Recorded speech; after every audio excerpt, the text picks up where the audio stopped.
আসসালামু আলাইকুম সবাইকে। সবাই কেমন আছেন? আশা করি বেশ ভালো আছেন। তো আজকে আপনাদের একটা বিচিত্রময় একটা ভিডিও নিয়ে আসলাম। যদিও আমি সবসময় অন্যরকম ভিডিও করে থাকি, আজকে দেখাবো যারা রাইডিং করতে ভালোবাসেন বা রেসিং করতে ভালোবাসেন তাদের জন্য স্পেশাল এই ভিডিও।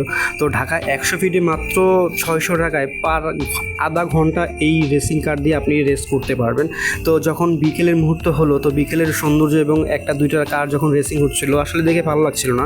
তো আসলে এটার উপভোগ করলাম সন্ধ্যার মুহূর্তে। আসলে এখানকার রেসিং খেলাটা যে হয় ওইটাই আসলে জমে সন্ধ্যার পরে। তো আসলে চেষ্টা করলাম আজকে পুরোটা ঘুরে আজকে বা বসে সময় একটু পার করে পুরোটাই দেখব। তো আসলে দেখুন বিকেলের মুহূর্ত আর এখানকার জায়গাটা খুবই সুন্দর। আর যারা যেতে চান অবশ্যই আমাকে কমেন্ট বক্সে কমেন্ট করে আপনি পুরোটা বলে দেবো। তো এটার মুহূর্তে যখন সন্ধ্যার মুহূর্ত হলো, সন্ধ্যার মুহূর্তে দেখুন কতটা যে সুন্দর লাগে যেটা না চোখে না দেখলেই নয়। তো বিশেষ করে দেখে মনে হবে যে আপনার হচ্ছে ইউরোপ বা আমেরিকার কোনো একটা জায়গা আছেন, আসলে না। এটা ঢাকায় 100 ফিটের মধ্যে এরকম সুন্দর একটা গাইড রাইডিং স্পোর্ট জোন আছে। তো আপনারা চাইলেই কিন্তু এখানে গিয়ে এই রাইডিং শেয়ার করতে পারেন। তো ধন্যবাদ ভিডিওটা দেখার জন্য। আর আপনার কাছে কেমন লাগলো কমেন্টে জানান।